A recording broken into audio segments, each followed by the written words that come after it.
She wasn't a gardener, just the quiet girl with the watering can.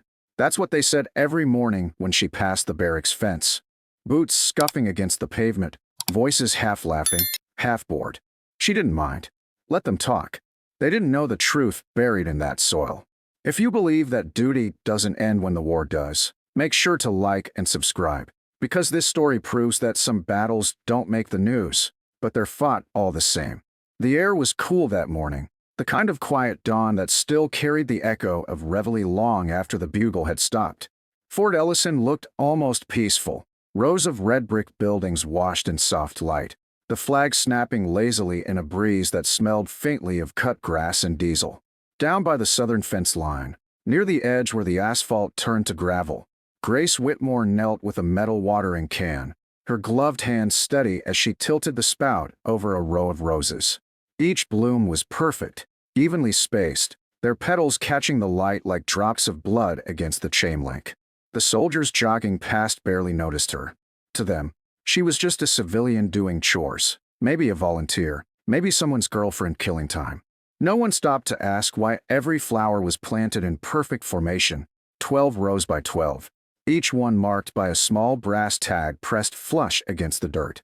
Grace adjusted her hat, brushed a stray strand of hair from her cheek, and kept working. She was 28, though the base gossip would have put her closer to 40, because no one that young moved with that kind of precision, that kind of quiet discipline. Every motion she made looked practiced, measured, the kind you couldn't learn from YouTube tutorials or gardening magazines. Her boots, scuffed and faded, weren't standard issue anymore, but they carried the kind of weight only service could carve into leather. One of the recruits jogging by slowed enough to snicker. "Hey, flower girl," he called out, breathless from the run. "You missed a spot." His buddy elbowed him, laughing. Grace didn't look up. The water trickled down the soil, darkening it, seeping toward the small plaque at the base of the bush. 12 names. Her names. Her team. She whispered the one at the top under her breath. A ritual, not a prayer. The hose hissed softly in reply. No one knew why she came there every morning. She wasn't on duty, wasn't on payroll. The guard at the gate had long since stopped checking her ID, just gave a half-hearted wave when he saw her old base sticker. Most of the new recruits didn't even know what unit she was from. To them, she was just Grace, the quiet woman who watered roses and minded her own business. But the older officers, the ones who'd been around long enough to know the stories that weren't printed on posters, recognized the way she scanned the horizon before she set her watering can down. How she always faced east first. How she counted steps between the roses like she was still walking patrol routes. She wasn't tending flowers. She was maintaining formation. Her first rosebush had gone in 2 years ago, right after she transferred to civilian contractor status following her injury. Therapy, the counselor had called it. Find something grounding. So she did. The roses started as therapy. They became remembrance. And remembrance became duty. Each bush marked a name from her old unit. The 214th Combat Engineers. Men and women who'd never come home from that final route clearance in Kandahar. 12 soldiers. 12 markers. The command had offered her a desk job after recovery. She declined. Instead, she came here, to the edge of Fort Ellison, to the spot by the old fence where her unit had trained before deployment, where their laughter used to echo through the yard at dawn. Now the only sound was the soft splash of water and the faint hum of morning drills in the distance. Once, a young lieutenant had stopped to ask her, "Ma'am, what's with all the roses?" She'd smiled politely, wiped her gloves on her pants, and answered, "They bloom on time." Soldiers like that. He'd blinked, uncertain whether she was joking, then walked away. After that, no one asked again. But every so often, someone would pass by and notice the way she paused before each bush, touching the petals, whispering a name, then moving to the next with the reverence of someone tending sacred ground. To Grace, these weren't just flowers. They were proof that time hadn't erased what were tried to bury. That morning, she worked slower than usual. Her hand brushed the metal edge of one of the name tags. Private Dawson, her radio operator, barely 22 when the blast took him. She swallowed hard and kept moving. It wasn't grief anymore, not the sharp kind. It was something heavier, steadier, like carrying a full pack long after the march was over. Across the fence, the barracks windows glinted with sunlight, and somewhere inside, Laughter echoed faintly. New recruits. New stories. The world kept spinning. But here, time moved differently. Here, the past still stood at attention. She straightened, stretching her back, and took a slow sip from her canteen. From this angle, the roses looked like rows of medals, red, proud, defiant. The breeze shifted, carrying the faint scent of gun oil and fresh paint from the nearby motor pool. The same smell that used to cling to her fatigues. Grace smiled faintly. Some things never changed. A passing sergeant tossed her a curious glance, but said nothing. Everyone had learned, slowly, not to interrupt the woman by the fence. The sky had turned from pale gray to full morning gold by the time she finished. She set the watering can down and wiped her forehead with the back of her glove, leaving a streak of dirt across her temple. A faint hum of helicopters rolled overhead, distant but familiar. She looked up, tracking them with the same instinct she'd had in country, reading their altitude, their angle, their purpose. Old habits, she thought, never die, they just change uniform. Somewhere behind her, a truck backfired, startling a few recruits nearby. Grace didn't even flinch. Her mind registered the sound automatically, categorized it, dismissed it. Another habit, another ghost. She crouched again, running her fingers along the base of the nearest bush, checking for signs of rot. She never let the roots dry out. Not once. You didn't abandon those who depended on you. Not in the field, not in memory. By the time the sun was fully up, the base had come alive. Commands echoed, boots thudded in rhythm, the sound of discipline filling the air. Grace gathered her tools, stacking them neatly in her old canvas back. She'd be back tomorrow. She always was. The roses needed her, and in some quiet way, she needed them. Because every drop of water, every careful touch, was a conversation with ghosts who still listened. A few recruits lingered nearby, whispering again. "She's here every morning," one said. "Kinda weird." The other shrugged. "Guess everyone needs a hobby." Grace smiled to herself. Let them think that. Let them think she was just a girl with a watering can. One day, they'd understand what it meant to keep something alive. Not for recognition, not for glory, but because it deserved to be remembered. She picked up her bag, turned toward the gate, and paused for one last look at the roses. The wind moved through them softly, like a salute. No one knew her story yet, but soon they would. Because sometimes, all it takes is one voice from the past, a single command whispered through memory, to remind the world who you really are. And before that day was over, someone would speak the words that would change everything. "Sergeant Grace, report in." The afternoon sun slanted low across the barracks yard, gilding everything in bronze and shadow. The air was still except for the soft hiss of Grace's hose and the rustle of the roses in the wind. She had been there since dawn, lost in rhythm, watering, pruning, kneeling, rising, repeating, each motion deliberate, almost meditative. Her earbuds dangled and used around her neck. She didn't need music. The cadence of her thoughts was enough.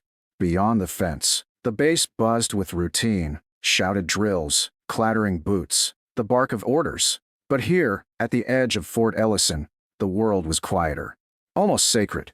Grace straightened, squinting against the sunlight, and reached for her canteen. That's when she heard it. A voice, deep, worn, carrying the unmistakable tone of command even softened by age. "Sergeant Grace, report in." The words froze her in place. No one had called her that in years. Slowly, she turned. Standing by the chain-link fence was a man in his 60s, broad-shouldered but slowed by a limp, the kind of posture that spoke of old injuries and discipline that never faded. His uniform jacket was gone, replaced by a weathered bomber coat, but the silver insignia stitched to the sleeve caught the light. Master Sergeant Cole Rivers. She hadn't seen him since the medevac in 2019. For a heartbeat, she thought she was dreaming. He leaned on a cane, studying her with a half-smile. "Still keeping your perimeter tight, I see." Grace set down the watering can, her throat tight. "You found me," she said quietly. Rivers chuckled. Didn't have to look hard. Word gets around when someone turns a forgotten corner of base property into a memorial garden. He glanced at the roses, then back at her. 12 rows. She nodded. "One for each." "Still carrying them," he murmured. "Somebody has to," she said. A few recruits jogging by slowed to watch. They knew Rivers. Everyone did. He was a legend. The kind of name whispered in training halls, the veteran whose orders people followed even after retirement. But what they didn't expect was the way he straightened slightly, cane at his side, and saluted the woman with the watering can. Grace blinked, startled. Then, reflexively, she returned it. Precise, steady, flawless. The sound of the world seemed to pause, like the bass itself was holding its breath. Rivers lowered his hand. "You kept their names alive," he said softly. "I saw the file you sent in, 12 names. 12 roses. 12 ghosts. You could have left it behind." "I tried," Grace said. "Didn't work." "Good," he said simply. "Some things aren't supposed to fade." The young soldiers nearby were whispering now, confusion flickering across their faces. One of them, the same who'd called her flower girl that morning, shifted uncomfortably. "Wait, Cheese," he started. Rivers turned his head slowly, his voice calm but cutting. "You standing there running your mouth on her soil, son?" The recruit froze, paling. "You don't even know whose boots you're walking past. This woman built half the routes you train on. You like jogging on safe ground. Thank her. You like sleeping under lights that stay on. Thank her, team." His words hung heavy in the air, each one a weight. Grace wanted to disappear, but Rivers wasn't finished. "You think watering flowers is soft? Let me tell you what soft looks like. It looks like losing 12 brothers and sisters, and still showing up every day to remember them by hand." His gaze softened, turning back to Grace. "You were always the one who stayed until everyone else was accounted for. Guess that hasn't changed." She smiled faintly, eyes bright. "Didn't think anyone remembered that." "I remember everything worth remembering," he said. "And I don't forget soldiers who earned their strikes in blood." A slow silence spread, different this time. No laughter, no dismissive glances, just a growing awareness. The recruits looked at her differently now. The woman by the fence wasn't just someone killing time. She was one of them. No, she was the reason they even got to be them. Rivers leaned against the fence post, his tone quieting. "You know, Command wanted to clear this plot last year. Said it wasn't regulation to have an unofficial memorial this close to the barracks. I told them they'd need to bulldoze me first." Grace's lips curved into a grin. "Still good at making friends, huh?" He chuckled. "Still good at ignoring bad orders. You taught me that." The wind picked up, stirring the roses. Rivers reached into his coat pocket and pulled out a small, folded patch, faded fabric, the old insignia of their unit. He held it out to her through the fence. "Figured this belonged here." She hesitated, then took it, running her thumb over the frayed edges. "I thought this was lost. I kept it," he said. "Wasn't ready to let it go. But I think you are." Grace crouched, dug a small space beside the first rose bush, and pressed the patch into the soil with careful hands. Rivers watched silently. When she stood, her eyes glistened. "Now it's complete," she whispered. He nodded. "Now it's home." Behind them, the recruits stood at quiet attention without being told to. The same ones who'd laughed hours earlier now seemed rooted to the ground, caught between shame and awe. Rivers turned toward them, his voice steady. "You kids remember this. Rank fades, medals tarnish, but respect, real respect, sticks around. You're looking at the kind of soldier they write doctrine about." Grace exhaled, shaking her head. "Don't start." "Too late," he said, smirking. "They need examples." For a moment, neither spoke. The light was fading, dipping into that golden hour that makes everything look like a photograph. Rivers finally straightened.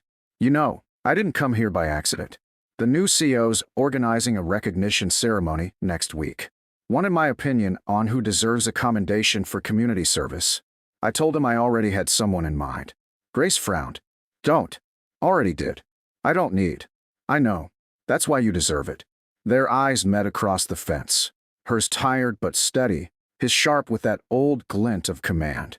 Around them, the roses glowed in the low light, and for the first time in years, Grace felt something loosen in her chest. Not pride exactly. Not relief either. Something deeper, belonging. The kind of quiet peace that doesn't need to be spoken. Rivers started to turn away, adjusting his cane. "I'll see you at the ceremony, Sergeant," he said. She smiled. "I'll think about it." He grinned back. "You will." As he walked off down the gravel path, the recruits silently parted to let him through. Grace stayed where she was, watching until he disappeared around the corner. The bass had gone still again, but it wasn't the same kind of quiet anymore. It wasn't indifference, it was reverence. She picked up her watering can, turning back to the roses. The soil glistened with fresh water and something that shimmered faintly in the dying light, something that looked a lot like memory finding its way home. The next morning broke soft and golden, the kind of dawn that slips in without ceremony. The air was cool and damp, heavy with the scent of earth and dew. Grace stood by the fence again, same spot, same roses, but everything felt different. The recruits who usually passed her with half-laughs and side glances now slowed their pace, nodding respectfully as they jogged by. A few even offered a quiet, "Morning, ma'am," before continuing. She didn't respond right away, just watched them go, her expression unreadable.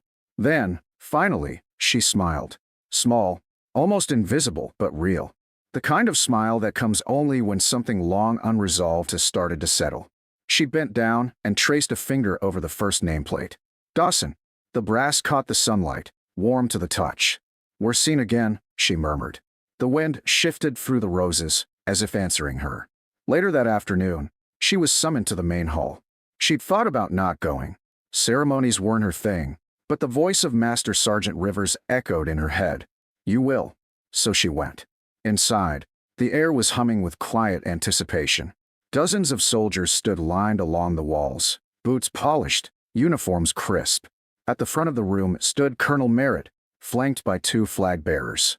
Grace hesitated in the doorway, uncomfortable with the stairs. But then she spotted Rivers near the front, his cane resting beside him, that same knowing smirk on his face. "About time," he mouthed. She shook her head, half amused, half resigned, and walked forward. Colonel Merritt cleared his throat as she approached. "Sergeant Grace Whitmore," he began, his voice firm but respectful. "We owe you an apology and a thank you." He gestured toward the wide windows that overlooked the fence line. Through the glass, the roses shimmered like a field of metals. "When you started that garden, we didn't understand. We saw flowers. We didn't see the service behind them, the promise they represented. But that's on us." The room was silent except for the faint hum of air conditioning and the steady rhythm of Merritt's voice. "You reminded this base what remembrance actually looks like. It's not about statues or speeches. It's about showing up. Every day, without expecting applause." Grace shifted her weight, uneasy under the attention. "Sir," she said quietly, "I wasn't trying to make a statement. I just wanted them remembered." "That's exactly why you're here," Merritt said. He nodded to Rivers, who stepped forward, holding a small black case. Inside lay a bronze medallion, engraved with the words, "For quiet valor." Merritt continued, "This isn't a formal commendation. It's a recognition from all of us." Rivers opened the case and offered it to her. Grace hesitated, then accepted it, her hand steady but her eyes bright. The weight of it was more than metal. It was memory made tangible. Someone started clapping, then another, and another. The sound swelled, not thunderous, but warm, genuine. Grace felt her throat tighten. She wasn't used to noise that didn't carry command or chaos. Rivers leaned close, his voice low enough for only her to hear. "Told you they'd see it." She laughed softly. "Guess I underestimated you." "Everyone does," he said, grinning. When the ceremony ended, most of the soldiers lingered. A few came up to her quietly, asking if they could help tend the roses. She didn't answer right away. Instead, she looked past them, through the window, toward the fence line that had become her sanctuary.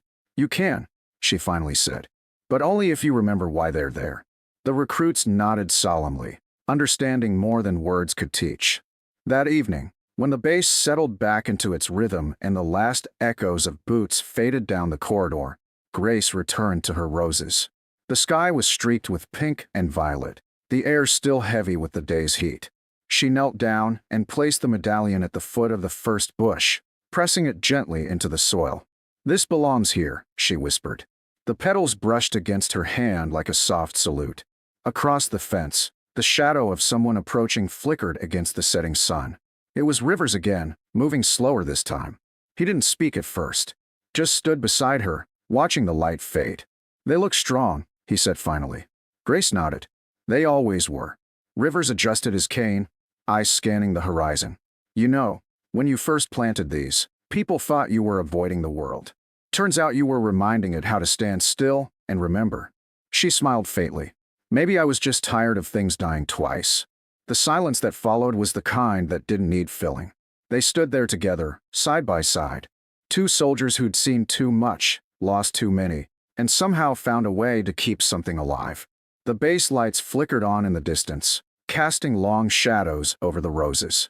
For a moment, Grace could almost see them, the 12 figures she carried with her, standing quietly at attention, the wind moving through their ghostly ranks. She whispered their names one last time, a roll call that ended in peace. Rivers turned to leave, pausing just long enough to glance back at her. "Keep watering, Sergeant," he said. "Always do," she replied. As the night settled over Fort Ellison, the fence line glowed under the lamplight, the roses catching the last shimmer of dusk. What had started as a patch of forgotten soil was now sacred ground, a living memory that refused to fade. And somewhere in that quiet, carried by the wind, was the unspoken truth of every soldier who'd ever come home carrying invisible weight. Service doesn't end when the war does. Sometimes, it just changes its uniform.